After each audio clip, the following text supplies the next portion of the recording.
Hi, fellow viewers, to everybody. Good morning. My name is Steve. My full name is Steve Hoong. I'm the owner of this video account in this respective website, youtube.com, and also in rumble.com. By the way, to those who are using Rumble video accounts, you can see me there also. Actually, I already suggest in Rumble that they should have a category obituaries because of my profession as world's famous necrologist. My next necrological video is not for me. This cannot be called a simple necrological video because this is a partly controversial from his death. You know him. He is found in Colombia, and all of you knows that he is from the Medellin Cartel. You know him who he is. I'm referring to Colombian drug lord Pablo Escobar. Okay. By the way, who is this Pablo Escobar? He is known as the king of cocaine? And why did he call us because in their seat, the second largest city in Colombia, Medellin, why is he called Robinhood of Colombia? Actually, he helped so many people, even if he is known as the king of cocaine in Colombia. Um, Actually, he found out so many what do you call this, the poor people. He helped so many poor people, mostly in Medellin. The reason why I need to publish these necrological videos because there is one female journalist. She made a memoir, his 2007 memoir book. I'm referring to Virginia Vallejo. He is a Colombian journalist. Then she made a book. Then after her book, there was already a movie about Pablo Escobar. Later, I will explain. By the way, Pablo Escobar's full name is Pablo Emilio Escobar Gaviria. Um, he was born on December 1, 1949 in Rio Negro, Colombia. Then he died on December 2, 1993, a day after his birthday, at age 44 in Medellin, in his hometown in Colombia. By the way, his parents' name is, I will start with his father. His father is Abel de Jesus de Escobar, a teacher, a farmer, while his mother is Hermilda Gaviria. So that's the reason why his family name, there is a word, family name Gaviria. His mother is a teacher. So he is a third child of seven siblings. So there are seven. By the way, the only necrological findings and records that I gather is his elder brother, um, Robert. Robert Escobar, his elder brother. By the way, Robert Escobar is still alive as of 2025. Okay. By the way, the cause of death is gunshot wound to the head, because he climbed to the roof, then he was shot. There are so many theories that I found out something.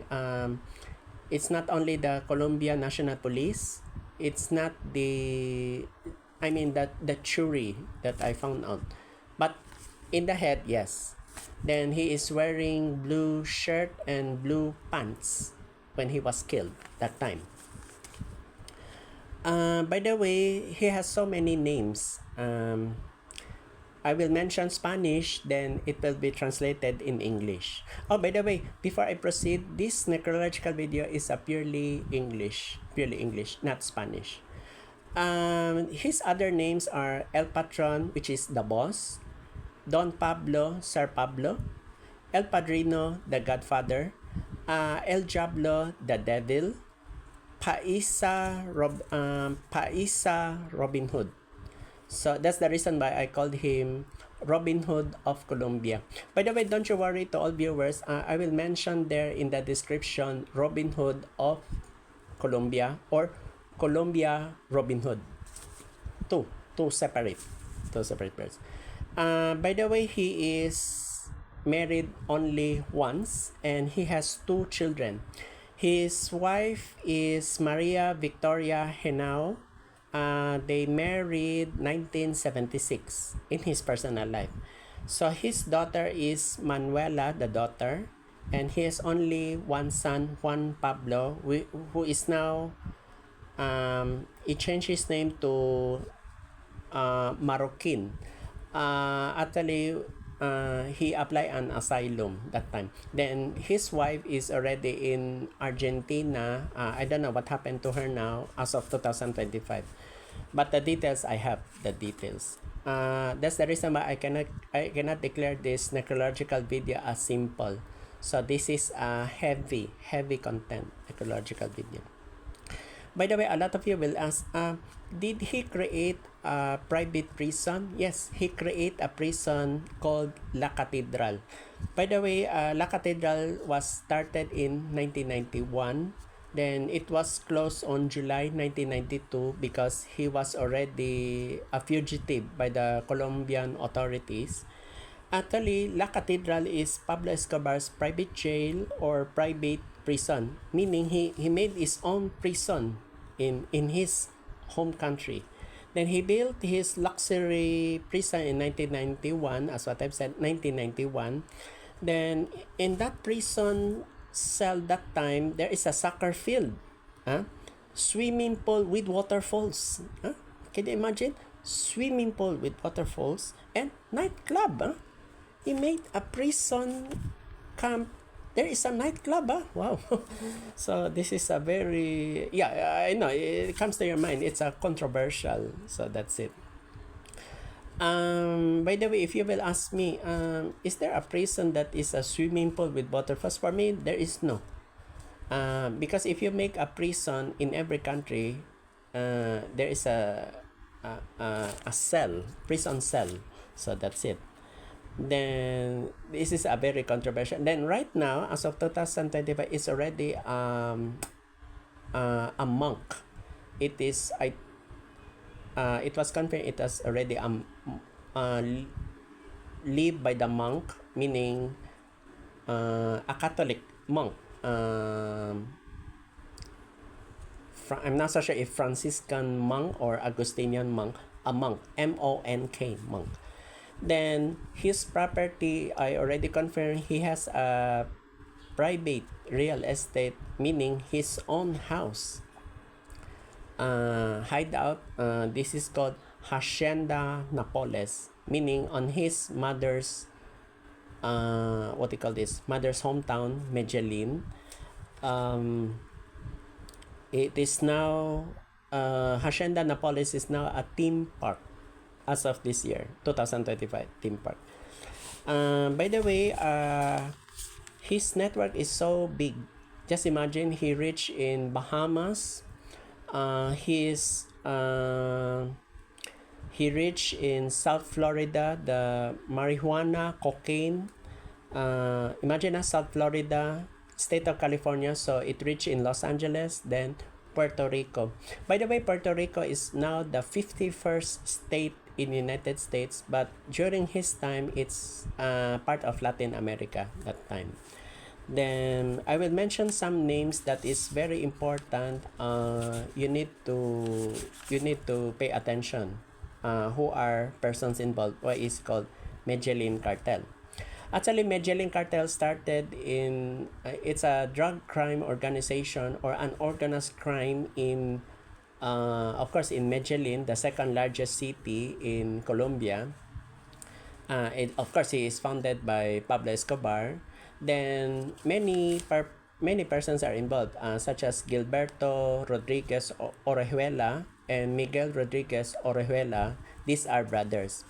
Although these two Rodriguez brothers made their own cartel, which is Cali Cartel. Cali Cartel is another group. So they clash in 1988. So meaning he has this Rodriguez brothers has its own cartel group that time, because there was so many misunderstanding. Then There are so many. There are so many. By the way, Cali Cartel is in southern Colombia. So take note of that. Then, by the way, he is the responsible for so many killings that time.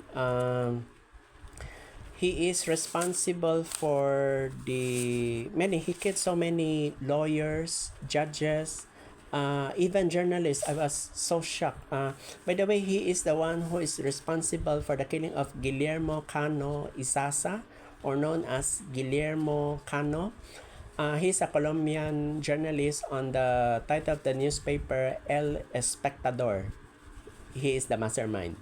He's behind of the killings. Guillermo Cano was killed in December 17, 1986 at the age of 61. Actually, he was shot 4 times in the chest, causing him to lose control of the car and crash into a light pole. So meaning he was shot that time. So that's it. Then he is also behind the killings of Hernando Baquero Borda, the Supreme Court Justice of Colombia. He was killed on July 31, 1986 in Bogota. Bogota is the capital, nation capital of Colombia, and the first largest city in Colombia, Bogota. He was killed by a gunman that time. Then he is also behind the killing of Colonel Jaime Ramirez Gomez, the Colombian police colonel. He was killed November 17, 1986. So try to observe. Colonel Jaime Ramirez Gomez is the police colonel of Colombia, November 17. 1 month after, Guillermo Cano Isasa was killed December 17. So if you compare these two, they have 1 month difference. So 1 month after. So meaning Colonel Jaime Ramirez Gomez is the first who was killed. Then Guillermo Cano Isasa, the Colombian journalist of El Espectador, was killed. So it's a 1 month difference. So this Hernando Baquero Borda, the Supreme Court Justice, meaning the judge, the Colombian judge, is July 31. So if you analyze these three, these are 1986 killings. So in other words, this can be called Colombia assassination in my analysis. So there are so many issues to be to be tackled. Then he has a man called John Jairo Arias Tascon. This is the Colombia hitman. This is his favorite hitman, and there is called Popeye. There is a nickname called Popeye. You will find out this one. Then he is also responsible for the death of Diana Turbay, Colombia journalist, a female journalist. She was kidnapped August 30, 1990. Unfortunately, she died on January 25, 1991. Actually, the Colombian authorities is planning to rescue her. Unfortunately, she was hit in a bullet in her back, which partially destroyed her liver and left kidney. So Diana Turbay died January 25, 1991. So he is behind the killing of the journalist. I don't know what comes to his mind. Then the death of the governor of Antoquia, Antonio Roldan Betancourt, is not from Cali Cartel. That is the result. He died on July 4, 1989 by a car bomb. He was killed by a car bomb. It's not from Cali Cartel. Actually, his mindset is they thought Cali Cartel was behind. The answer is no. It's the Medellin Cartel who is behind the killing. Okay. Then actually there are 2 failed assassination attempts. He did not succeed. If you remember the 28th president of Colombia, Cesar Gaviria, supposed to be he will ride on the plane, but unfortunately the 110, it's not 107 passengers, it's 110 passengers um, who died inside the airplane.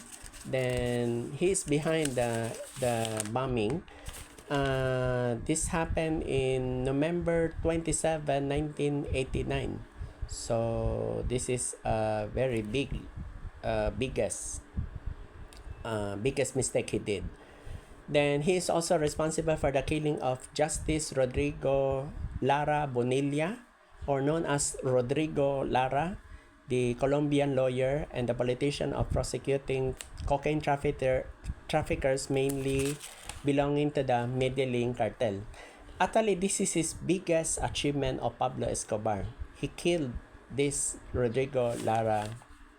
By the way, he was killed on April 30, 1984 in Bogota. So that time, Rodrigo Lara was only 38 that time.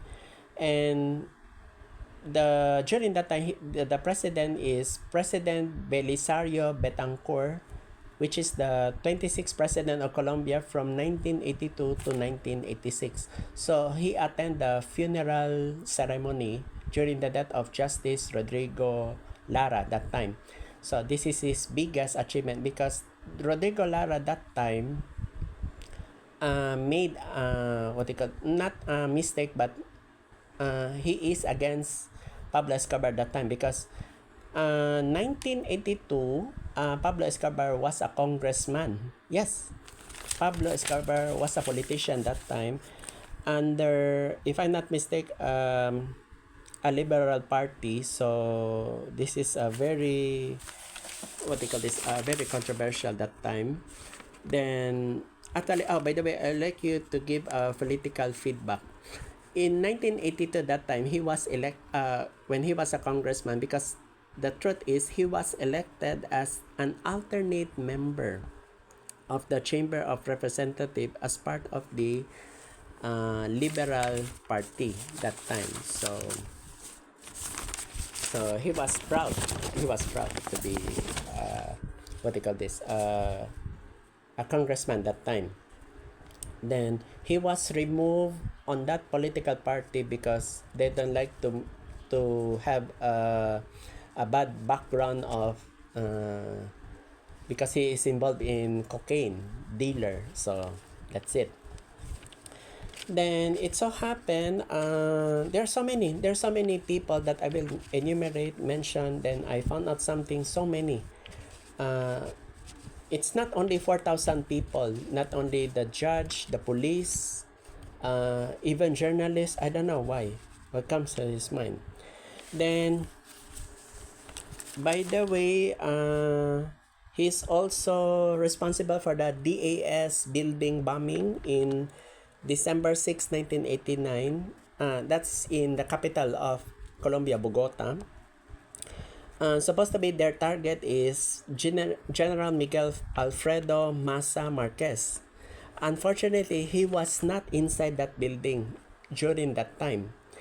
Unfortunately, 57 people died in that building. Then 2,248 people injured. So it was so sad that time. So this is a very very fatal in Latin America that time. By the way, since I mentioned a few minutes ago about there is a romantic relationship. Pablo Escobar has a romantic relationship, and this is, I'm referring to Virginia Vallejo. Virginia Vallejo is a Colombian journalist from 1982 to 1987. So therefore, Pablo Escobar was already rich at that time. So they had 5 years relationships. The one I mentioned, memoir, this is very important. If you can go to United States or Texas, in Latin Hispanic, there is an Hispanic area in United States. And if you can find this in the bookstore, the title of the English title is Loving Pablo, Hating Escobar. This was published in 2007, dated September 22, 2007. This was published by Random House Incorporated, that is based in New York. And there is another publishing house in Latin America, Mondadori. Random House Mondadori. This is I'm not so sure if this is an affiliate or subsidiary of Random House, because the same. The two words are the same. Random House. This book is a number one best-selling book in Latin America. The Spanish book that I would like to mention is Amando a Pablo, Odiando a Escobar. So this is the one that I need to mention significantly in my necrological video. By the way, he is also responsible for the bodyguard of Justice Lara. Ivan Dario Guisado, the bodyguard of Justice Rodrigo Lara, was also killed. Actually, Rodrigo Lara was driving a 1976 model Mercedes-Benz W123 model on the 127th Street north of Bogota after passing through the Autopista Norte. So it's a street. Then he is also responsible for the presidential candidate of Colombia. I'm referring to Luis Carlos Galan. He was killed with his fellow police on August 18, 1989. By the way, Luis Carlos Galan that time was a senator, Colombian senator. He is planning to candidate a president. Then he said, if I am the Colombian president, I will kick Pablo Escobar outside Colombia and he cannot deal with drug business. So what Pablo Escobar did, his second gain, he assassinated during a campaign rally in Soacha. Soacha is another place in Colombia, a popular place in Colombia. Then unfortunately, there is a police colonel who was killed also. And I'm referring to Police Colonel Waldemar Franklin Quintero. He is the commander of Antoquia Police. So that's under Colombia. So both of them killed on August 18, 1989. So this is a very saddest part in his career. By the way, a lot of you are asking if Pablo Escobar died, where was he buried? Okay, the answer is the burial place is Monte Sacro Cemetery in Itagui. I don't know how to pronounce it because that's a Spanish word. Then that's located in Antoquia, Colombia. By the way, during his funeral, 25,000 people from Medellin attended his 25,000 people mourned inside Medellin. So the wife, the two children of Pablo attended. So this is a very This is a very highly complete details about this necrological video. So he did so many foolish.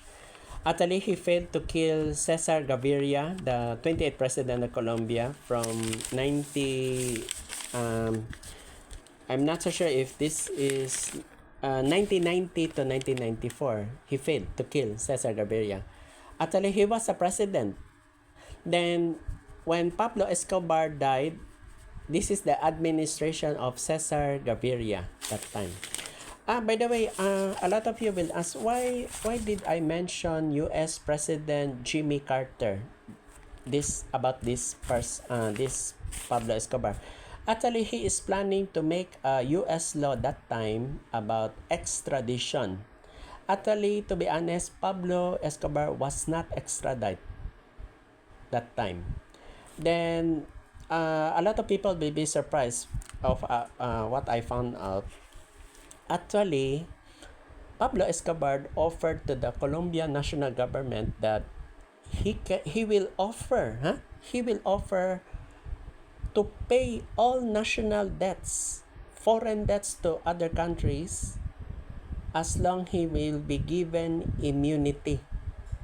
That's the reason why he made La Catedral a private prison in exchange So I don't know what happened because he is already manhunt on July 1992. So that's it. Then he was shot in the head on December 2, 1993, a day after his birthday. By the way, he died at age 44. 44. Okay, oh, by the way, before I say goodbye, this my YouTube necrological video is a paid promotion label. Paid promotion label. Then for those who are willing to come here personally here in Dumaguete City, Philippines for financial sponsoring, because actually all my necrological videos in my YouTube account, necrological video, actually my goal is there will be a website globally, meaning if they click this website, all the names that I mentioned who were died, killed, or died already, this will come out. And by the way, I'd like to inform to all viewers that this is my biggest necrological video, my biggest gain and biggest credit, meaning this is my greatest achievement in my necrological video, because this cannot be called simple necrological video. This is a heavy necrological video. I know it's hard to enumerate all the persons involved, but this is the greatest achievement, and this is my greatest gain as a world's famous necrologist. Before I say goodbye, don't forget to subscribe and click the notification bell for my next necrological videos. Thank you so much for listening in this video. Good morning.